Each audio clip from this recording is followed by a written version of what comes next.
আমার নাম ইয়াসমিন। আমার আব্বুর নাম জাকার মোল্লা। মার নাম কুলসুম। আমি কৌসারকে ভালোবাসি। কৌসারের সাথে আমার ৮-৯ মাস ধরে সম্পর্ক।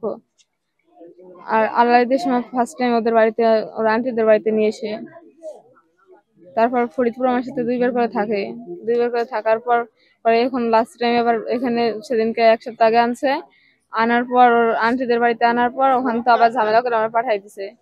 দেওয়ার পর পরে এখন আবার আজকে আনছে। বিয়ের কথা বললে আইনে, মানে বিয়ে আমার বলে যে আমি নাকি ওর বউ, মানে কোরআন শরীফ সে ৩ বার কবুল বলছে, আমিও ৩ বার কোরআন শরীফ সে কবুল বলছি।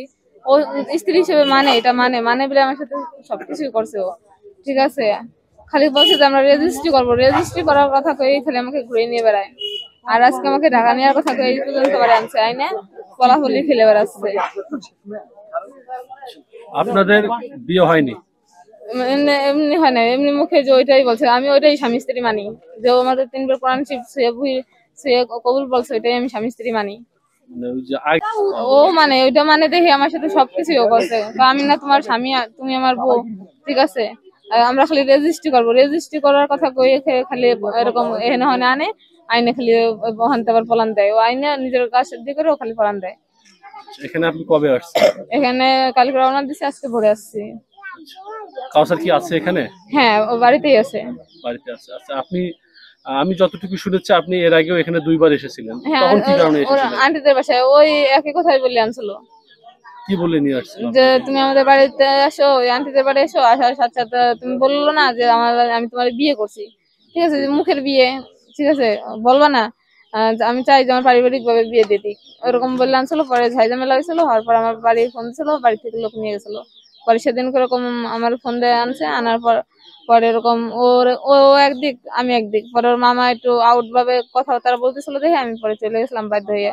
আমি নিজেই বলছিলাম যে আমি এখন চলে যেতে চাই। পরে আমি চলে এখন গেছিলাম। আপনি কি চান? আমি চাই যে মরি বাঁচি আমি এখানেই থাকতে চাই। আচ্ছা, কারণ আপনি আমার বাড়ি ফেরার কোনো অপশন রাখে নাই। কারণ ও আমার সাথে যে জায়গা থাকছে ওই সব ফটোগুলো আমার আত্মীয় স্বজনদের দিয়ে দেখাইছে। তারা আমার খুব বাজে কমেন্ট করছে। আর আমি চাই না এই মুখ নিয়ে আমি আমার ওই পরিবারে ফিরে যাই। আপনার তো আগে বিয়ে হয়েছিল। জি। আপনার আগের স্বামীর নাম কি? আগের স্বামীর নাম আলামিন। আলামিন। আচ্ছা, ডিভোর্স হওয়ার কতদিন হচ্ছে আগের স্বামীর সঙ্গে? জি, আগের স্বামীর সঙ্গে ডিভোর্স হওয়ার কতদিন হচ্ছে? ৪-৫ বছরে যায়। ৪-৫ বছর। ডিভোর্স হওয়ার পরেই কাউসারের সঙ্গে আপনার হ্যাঁ, সম্পর্ক। গাছের সাথে হচ্ছে যে ৮-৯ মাস ধরে সম্পর্ক। আচ্ছা, আপনার বাচ্চা দুটো কোথায় আছে এখন? আমাদের বাড়িতেই থাকে ওরা। কটা বাচ্চা আপনার? ২ জন। কি বাচ্চা, ছেলে মেয়ে কয়জন? ১ ছেলে ১ মেয়ে। এখন ফাইনালি আপনি কি চাচ্ছেন? আমি ফাইনালি বাঁচি মরি আমি কসারের সাথেই থাকতে চাই। কাউসার যদি আপনাকে মেনে না নেয়? না নিলে আমি তবু আমি এই বাড়িতেই থাকবো। কেন ও আমার সম্মান নিয়ে খেলতে পারে না, আর সেই অধিকার নেই ওর। আমি বলেছিলাম যে তোমার আমার সাথে যদি ঢাকাতে, যখন আমার ঢাকায় ফোন দিয়ে নিল মহাজনদের সামনে, আমি বলছিলাম যে আপনারা যদি আমার রাখার ইচ্ছে থাকে কবেন হ্যাঁ, না রাখার ইচ্ছে থাকে না, আমি চলে যাবো। ও সেই সবার মাঝে আমার নিয়ে বাইরে এসে আমার সাথে ফরিদপুরে থাকছে, ঠিক আছে, আজকে আমার সাথে এই সব কাজ করছে। কেন, যদি আমার রাখার ইচ্ছে না ছিল, কিন্তু এইসব যেহেতু করছে আমার সাথে, আমি এখন কোনো জায়গায় যাব না। একটা বিষয় আমরা এখানে এসে জানতে পেরেছি, আপনি এর আগে যখন ২ বার এখানে এসেছিলেন এবং স্থানীয় লোকজন আপনাদের সঙ্গে একটা লিখিতভাবে মীমাংসা করে এবং আপনি মীমাংসা করে এখান থেকে চলে গিয়েছিলেন।